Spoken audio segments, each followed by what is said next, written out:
Assalamu alaikum wa rahmatullah and good day to all of our beloved viewers to the Voice of the Cape's YouTube and Facebook page. My name is Amir Adams and it gives me great honor and privilege to be able to interact with all of you who are preparing for your upcoming NSC examinations. Of course, this is the Voice of the Cape's annual Matric revision program. And of course, this year, for the year 2024, this program is proudly being sponsored by the Two Oceans Graduate Institute. This is an institute which is an accredited online platform where you can become a high school teacher or a primary school teacher by studying in the privacy of your own home.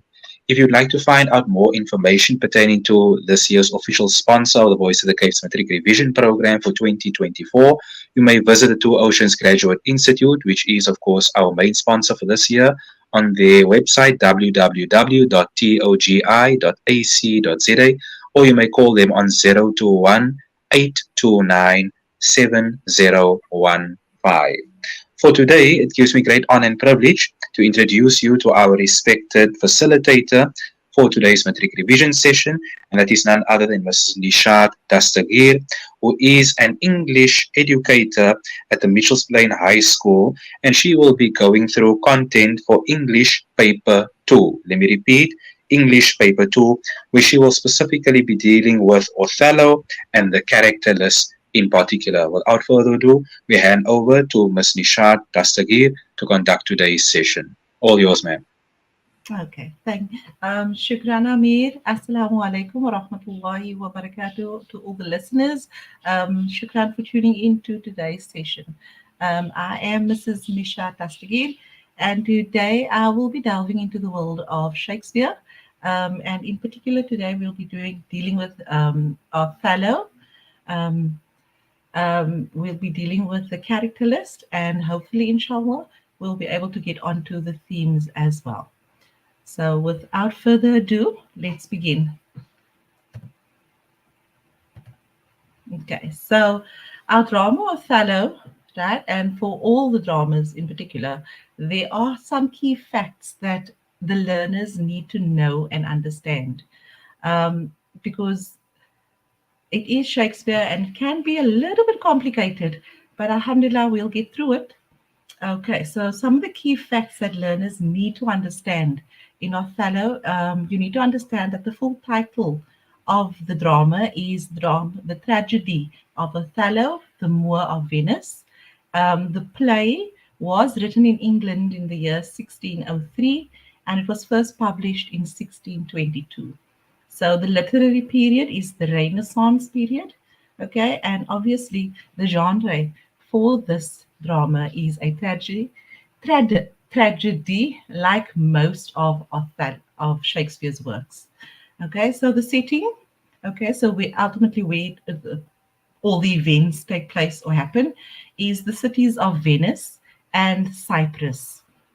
Okay, so the climax of the drama Othello is when Desdemona is killed by her husband Othello.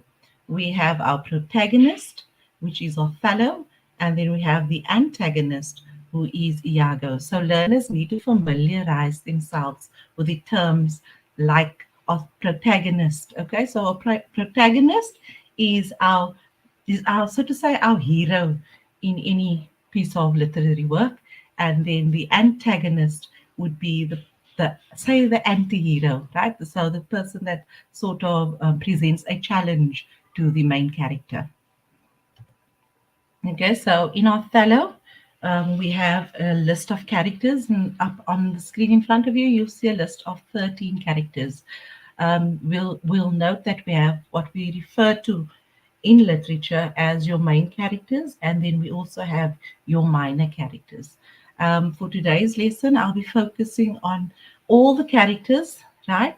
You'll see that there's Othello, Iago, Desdemona, Michael Cassio, Brabantio, Emilia, the Duke of Venice, Roderigo, Lodovico, Montana, Graziano, and the Clown. Okay, so first of all, we have our protagonist, right? And his name is Othello. Othello is a Christian Moor. Okay, so he has the reputation or a high reputation as a general in the Venetian army. Okay, he is married to Desdemona, and Desdemona is the daughter of the Venetian senator Brabantio. He is plain spoken, and Othello generally is the good guy, right, throughout the drama. Okay, you'll note that he has a very honest nature, and he has the status. He has acquired the status of the outsider. So, in other words, he's not part of Venetian society. He is vulnerable, right? In other words, he has some he lacks certain skills, or lacks self-esteem in certain aspects of the novel, of the drama, sorry, to the plots of his standard bearer, which is Iago. So he is vulnerable because he falls prey to Iago's plots, okay, within the drama. And then we have Othello, and Othello also he suspects his wife Desdemona of infidelity. So what infidelity basically means is he suspects that Desdemona is having an affair behind his back. Okay, here we have, and this is one of my favorite characters, right? And he's Iago, and I sort of chose that picture to show learners that Iago is basically the puppet master of this drama. Okay, he is also what we refer to as the antagonist within the drama. So Othello's disloyal standard bearer and the villain of the play. So he's angry at Iago and at Michael Cassio because he feels that he is part of the Venetian society and he is and what you can refer to as an insider. So he's angry at having been passed by over by Othello for the promotion to the ranks of lieutenant. So Othello overlooked Iago, right? And he promoted a different character to the ranks of his lieutenancy within the Venetian army. So he seems to enjoy creating mayhem for his own sake. So in other words, he likes to watch other people sort of go fall down under. So Iago develops a intricate conspiracy to ruin Othello. So ultimately, he wants to prove that he sort of wants to highlight Othello's insecurities, and it is ultimately that insecurities that ruin Othello. He is married to to Desdemona's, how can we say, chambermaid, and she is Emilia. So Iago and Emilia are husband and wife. Okay, so very innocent, Desdemona. Okay, um, Desdemona is Othello's wife, right? She is also the daughter of the Venetian senator Brabantio. Okay, so she elopes with Othello before the play even begins. Okay, so Desdemona is seen as a model wife. Right? She is too trusting of Iago. Okay, and Iago obviously has that character.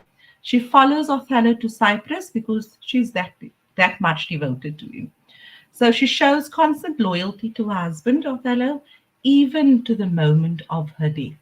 Okay, so remember, the climax of the drama is when Othello kills Desdemona. Okay, and even in that moment, she shows loyalty and devotion to her husband, which is Othello. Okay, so he's killed.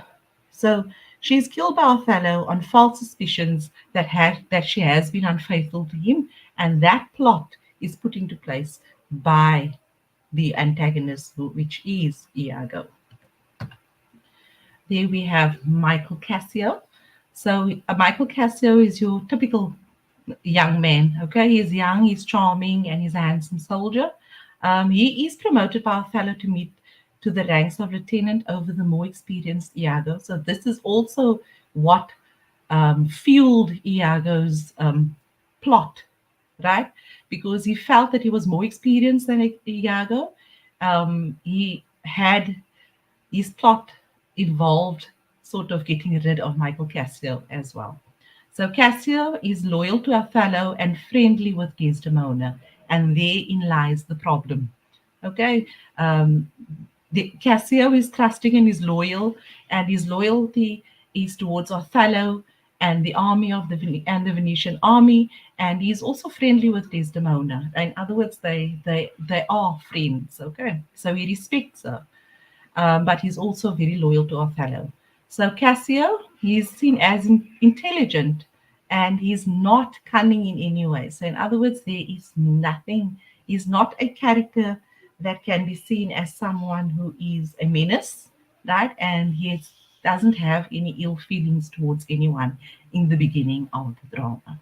So he's easily ensnared by Iago because he's such an innocent, loyal young boy in a plot to convince Othello that Desdemona has cheated on him. So he's easily ensnared by Iago because of his innocence. Okay, there we have Brabantio. So Brabantio is Desdemona's father. He is also a senator in Venice. At first, enraged. Okay, so Brabantio is in first enraged by the fact that, or is angry at the fact that Desdemona and Othello are married. Okay, but later grants them a grudging blessing. So, in other words, at first he is angry at his daughter for eloping with Othello, but later on he does sort of give them a half-hearted blessing, for, to, so wishes them well on the road of marriage. Okay, his blessings never seems heartfelt. So if anybody understands the themes, right, and the characters and the Venetian society, you would understand why his blessing of the marriage is not really heartfelt. Okay, he dies of grief shortly after Othello and Desdemona's departure to Cyprus and before any of the tragedies occur in the play. Okay, there we have Emilia. Okay, Emilia is Iago's wife.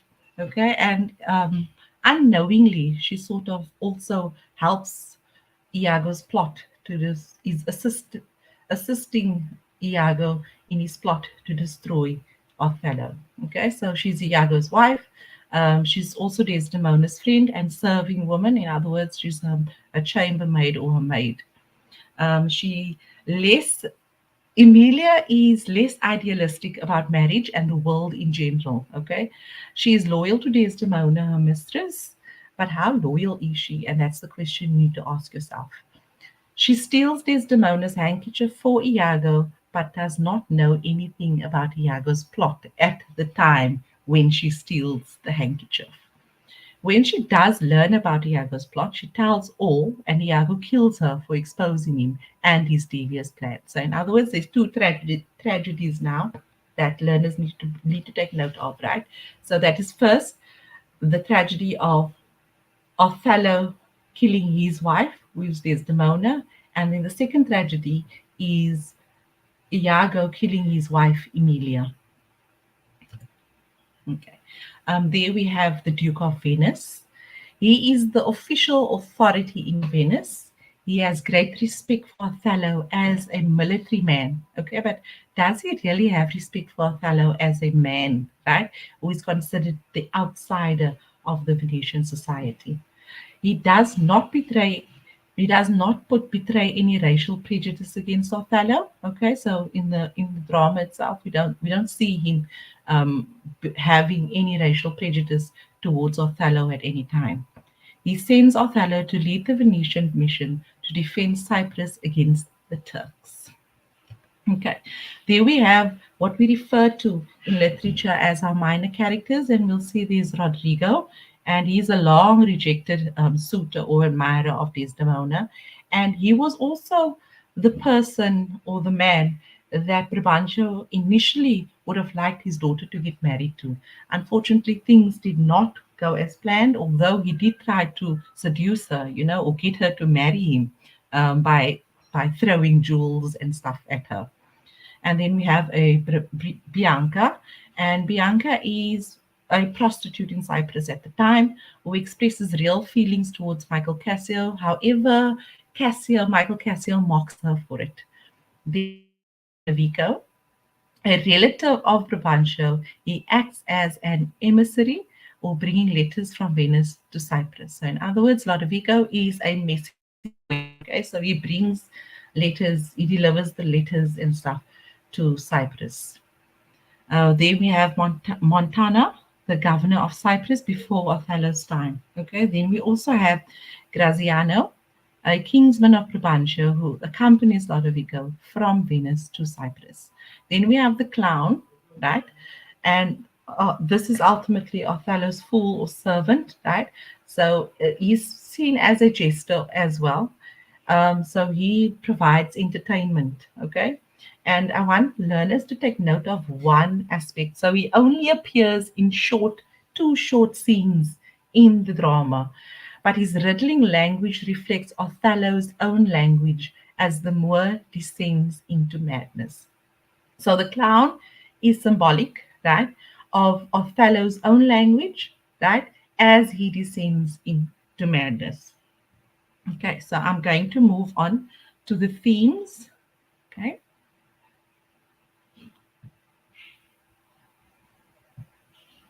okay. It's important for learners to understand the themes and the characters because it helps you to write a good essay. Okay. So, in William Shakespeare, right, like all literary works, they are what we refer to as themes, right? So, themes are either short, so that only last for a maybe one act, right? And then we have also themes that last throughout the novel or drama. So, in the drama of Othello, we have five themes, right? And the so first learners need to understand what are themes. Okay. So by definition, a theme is a main idea or an underlining meaning of a literary work, which may be stated directly or indirectly in the play at some point. So, what we refer to as major and minor themes. A major theme is an idea that the writer repeats in his literary work, okay, making the most significant idea in the drama constant or throughout the drama. Okay, so in Othello, the drama of Othello specifically, it deals with prejudice, it deals with race. So those are constant themes throughout the drama. Then we have what we refer to as minor themes, and this refers to an idea that appears briefly in a drama, giving way to another minor theme. Okay, so like I said earlier on, it is brief, maybe only appears in one act, etc., etc. Okay. So how do you learners identify a theme or what a theme is? Okay. So sometimes the writer would express a theme through the feelings of the main character, okay, about the subject he has chosen to write about. Themes are presented through thoughts and conversations of different characters. So there are themes that come across in Iago's soliloquies. Okay, so learners need to also be familiar with how to identify those themes, right? And pay special attention to the soliloquies because that is where certain things are revealed. Okay. The experiences of the main character in the literary text also gives us an idea about its theme. The actions and events taking place in a narrative are consequential in determining the theme. Okay. So in Othello itself, right, we have five themes that the drama deals with or the play deals with. And the first one is prejudice. Then we have appearance versus reality. We also have jealousy, manhood and honor, womanhood and sexuality. Okay. So the first one here, prejudice. Okay. So the most prominent form of prejudice in Othello is racial prejudice. Okay. So in other words, you'll find that there's a lot of what we refer to, maybe we can call it jokes about Othello and the color of his skin. Okay. Because he's not white like most people in that society at the time. He is a darker skinned man.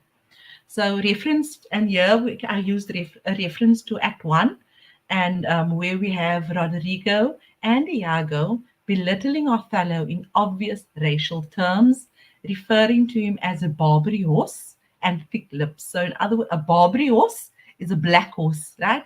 And obviously he has thick lips. They're referring to his lips as well. So, in almost every case, the characters describe Othello as an animal or a beast, okay, and terms, right? So, that also highlights the racial prejudice that is happening in the drama. So another one is the characters almost always use direct language to define Othello as an outsider of the white Venetian society, but as being less human and therefore less deserving of respect, hence the references to animal or beasts. Okay. Then Othello also seems to have internalized his prejudice by describing himself in similar unflattering racial terms. So, in other words, he now internalizes what people says about him, right? And he refers to himself in the same manner, or he sort of his self-esteem drops, right? Because he thinks that everybody is saying this about him, so he sort of takes that in and he starts describing himself in those terms as well. So, after Desdemona's supposed unfaithfulness, Othello quickly turns into the unrational animal or monster that the white Phoenician society accuses him of being. Okay, there we have again prejudice continues. So misogyny.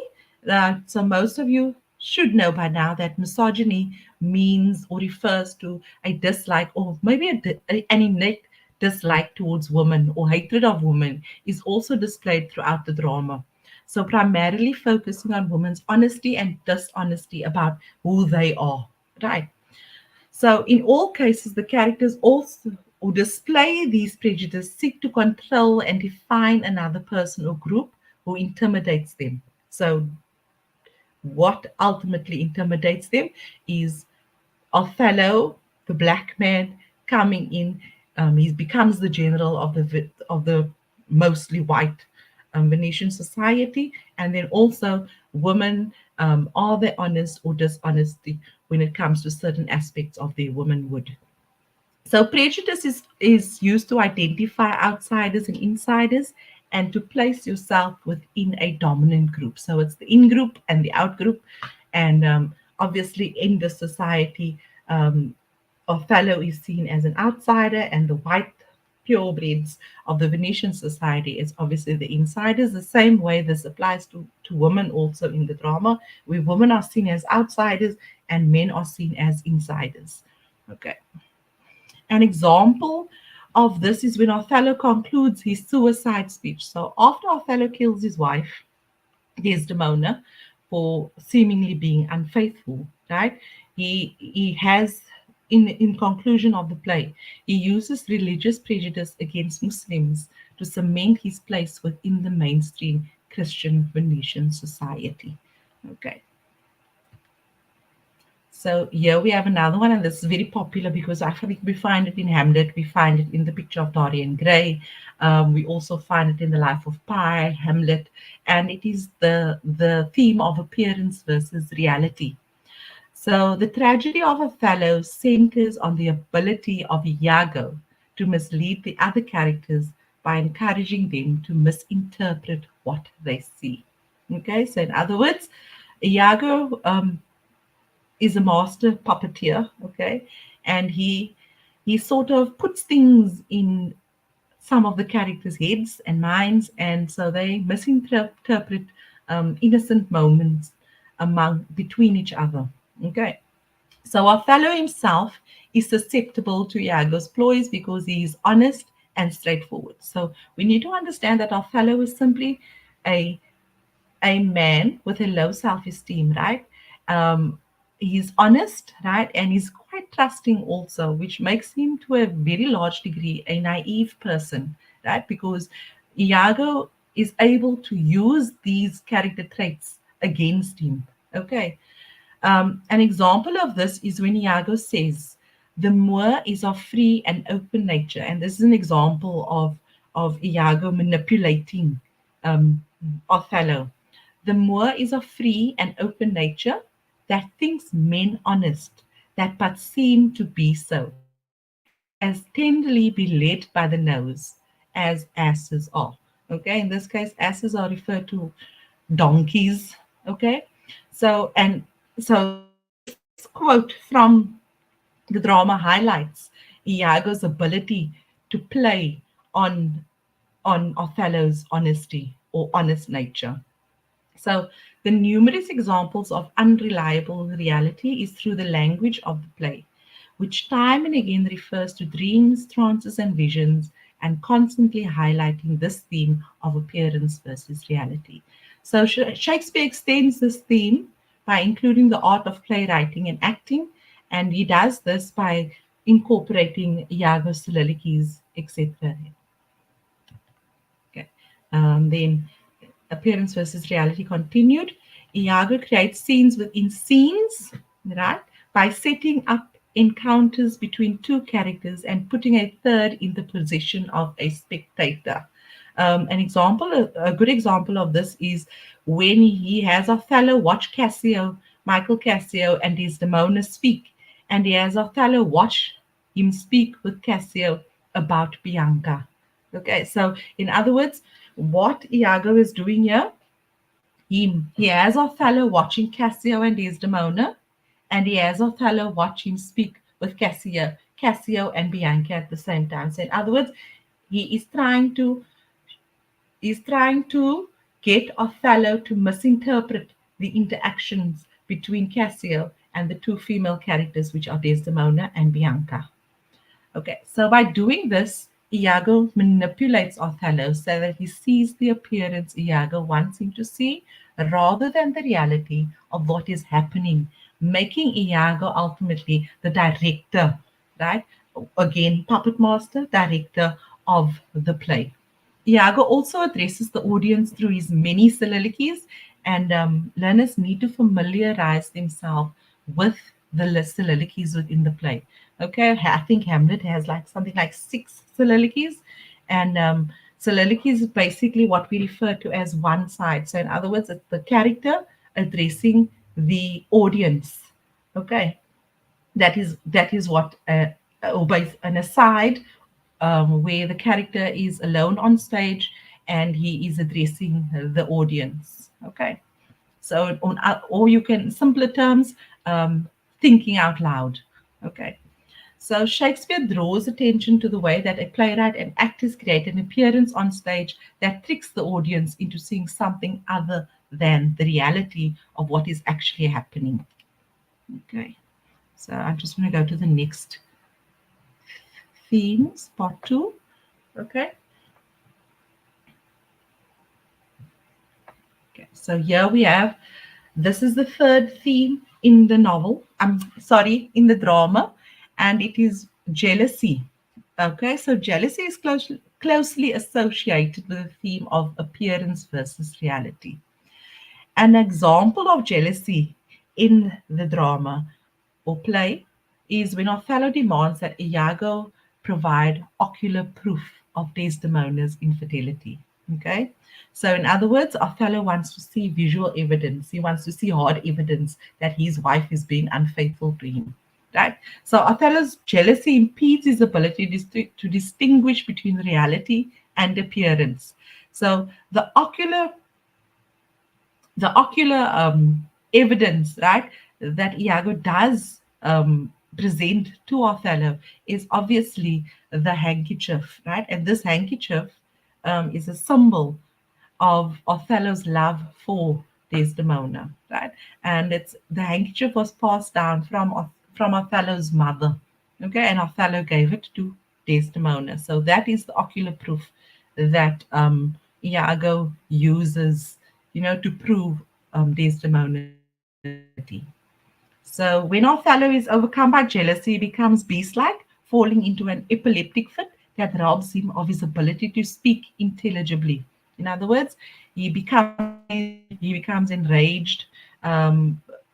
He, he sort of what they talk to term as beast-like, and he loses his ability to think straight, right? So intelligibly, his ability to think straight and to speak properly. So both Rodrigo and Iago acts to destroy Othello out of jealousy, leading to disastrous consequences. I think you should all remember that Rodrigo, yes, he's a minor character, but he's also in cahoots with Iago because he is also in love with Desdemona, and he feels that he is more deserving of Desdemona given the society, due to societal norms. Okay, so he assists. So Rodrigo then assists Iago to destroy Othello, right? Make it by using the theme of jealousy. And then we have manhood and honor, right? So in this era, right, manhood was associated with honor. Okay, so in other words, if you were an honorable man, right, that would give you higher status in your society.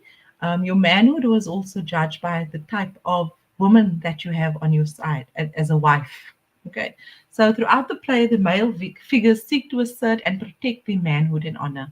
So you'll see that when Desdemona seemingly is accused of infidelity, um, Othello feels like he has lost his manhood and honor. Okay, so ultimately, being the general of the Venetian army, if his wife was infidel, or if his wife was unfaithful towards him, it would obviously then affect him as a man.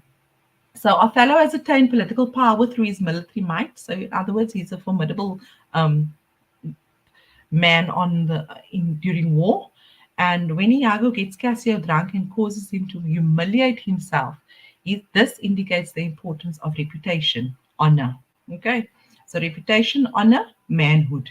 So Cassio asserts that reputation is all that makes you human. Okay, and when Iago gets Cassio drunk and Cassio has a whole fallout in the street, Cassio feels that he has lost his honor as a man, right? Because his reputation is all that makes him human. So, an example of that, I've lost my immortal part of myself, and what remains is bestial. Iago also asserts that reputation is more valuable than anything in the world. Good name in man and woman is the immediate jewel of their soul. So, in other words, if you maintain a good reputation, right, you will always be honorable and you will be a jewel of society. Okay, so men build their honor through military exploits. The primary means by which men define their honor when not in war is their ability to command the faithfulness of their women.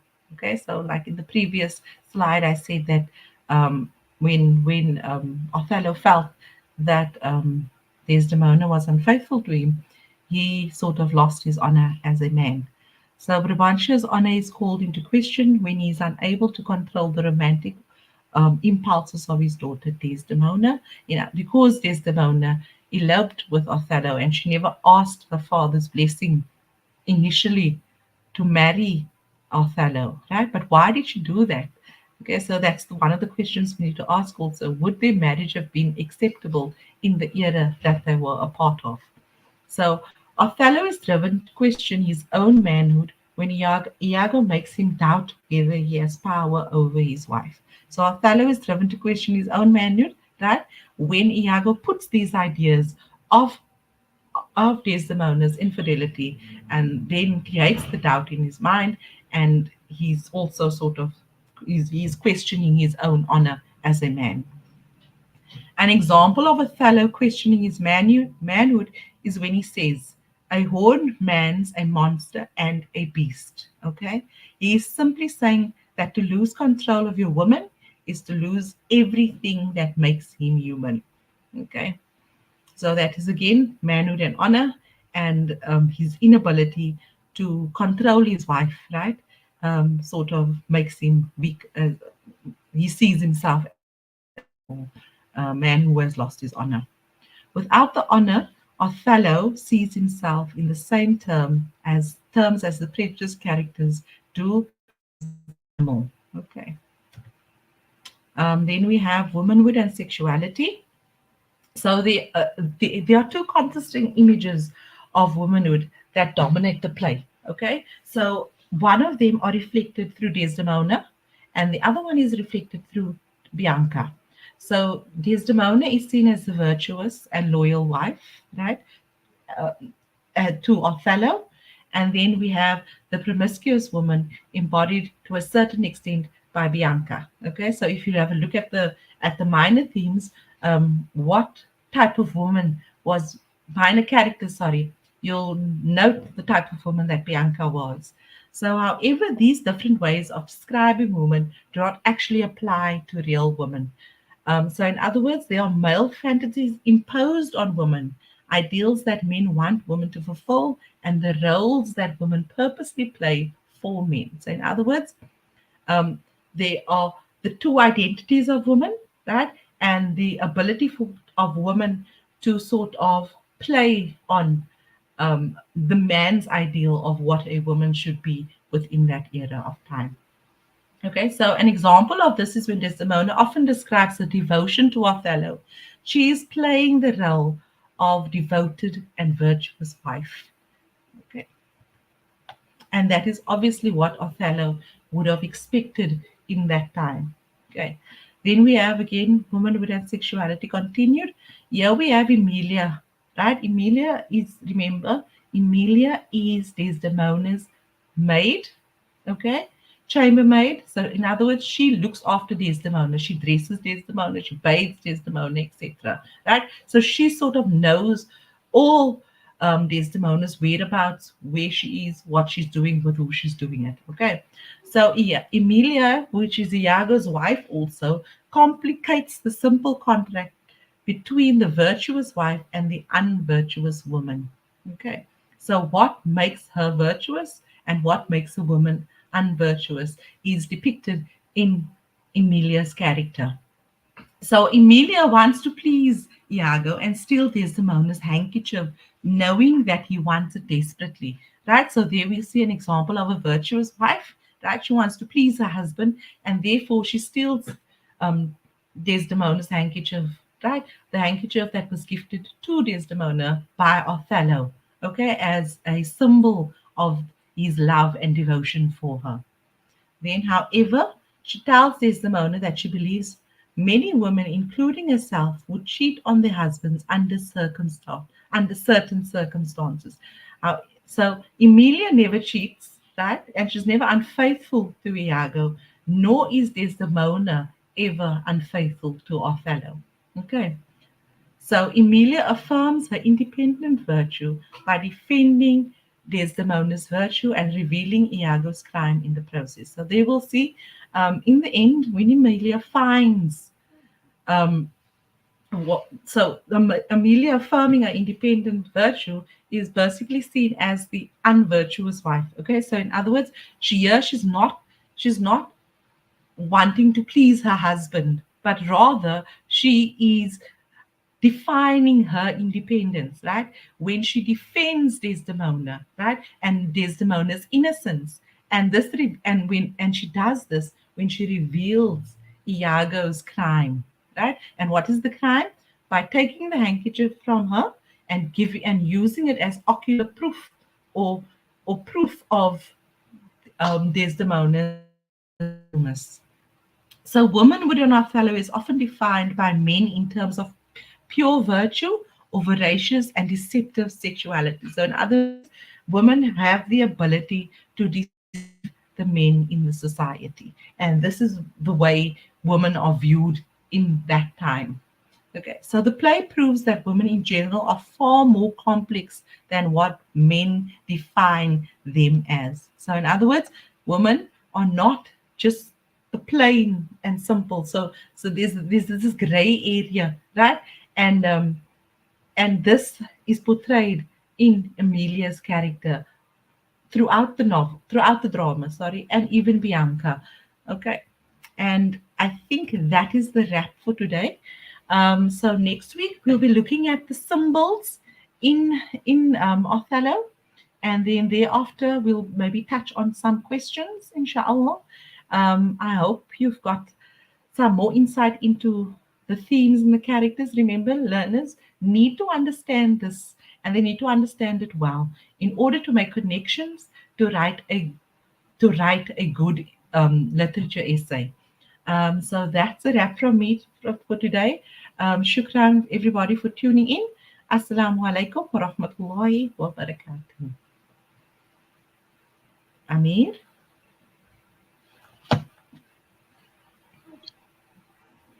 MashaAllah, we say Shukran Jazakallah Khair wa Alaikum Salam wa Rahmatullah to Ms. Ni-shaat Dastagir, who is an English educator at the Mitchells Plain High School, who so beautifully conducted today's session.